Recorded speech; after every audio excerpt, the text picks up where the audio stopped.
Joined now by Reva Bhalla. She's the Vice President of Global Analysis for geopolitical intelligence firm Stratfor. Reva, good to speak to you today. Do you have any faith in the regime's pledge that it will maintain a cessation in hostilities?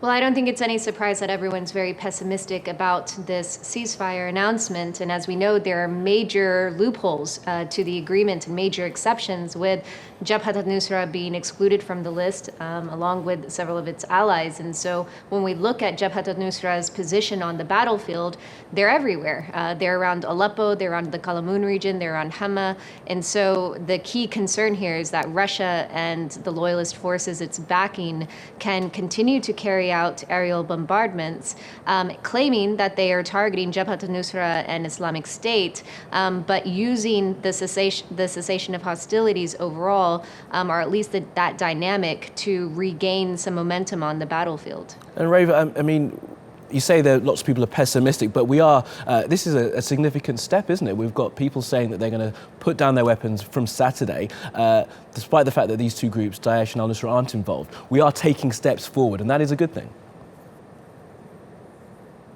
Well, they're very, very small steps, and they come with lots of caveats, and I think that's the issue. Even with the Higher Negotiation Council, which represents the main Syrian rebel factions, they've given preliminary approval to the agreement. The Saudis, the Qataris, they've all been part of these talks with Russia as well.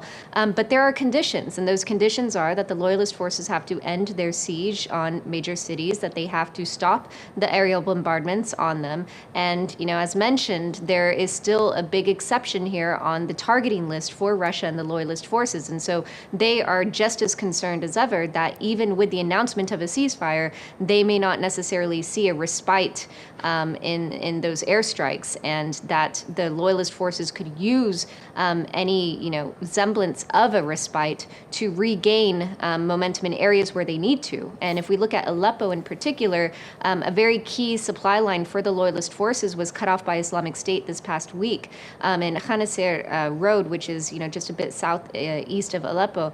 And so even as the loyalist forces have been making a lot of headway in Aleppo, their supply lines are still quite vulnerable. And so they can use a ceasefire dynamic to try to regain control over those very key supply lines to maintain their presence and consolidation in the city. Well, that's those fighting, Reva, but let's have a talk about the civilians. We've just heard this evening that a large amount of food aid has been dropped in Deir ez-Zor. They're the most important ones, and they will benefit from this ceasefire if it does hold. Yeah, I do believe that we could see some very localized, ceasefires take place. You're not going to get a countrywide ceasefire by any means, but in areas where there you have big humanitarian crises, and in areas where Jabhat al-Nusra does not have a significant presence, you have more of a chance then to reopen some key supply lines and get humanitarian aid to those populations. Now, you touched on it earlier, Reva, about the different groups and who will benefit from this ceasefire if it does hold. And of course, we have various groups fighting, American-backed groups fighting American-backed groups. Just how do you see this working in the best possible way, if you can do that for us? Well, it depends on which side we're talking about. I think overall, the biggest beneficiaries of a ceasefire are Assad's forces and Russia. As I said, there are some key areas where they need to regain control over very critical supply lines. They can use that opportunity to reallocate resources toward those objectives on the battlefield.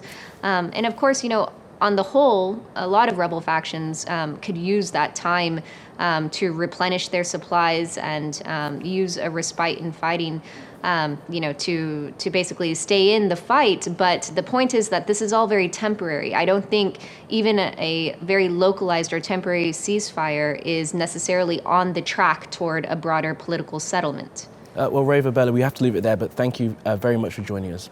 Thank you.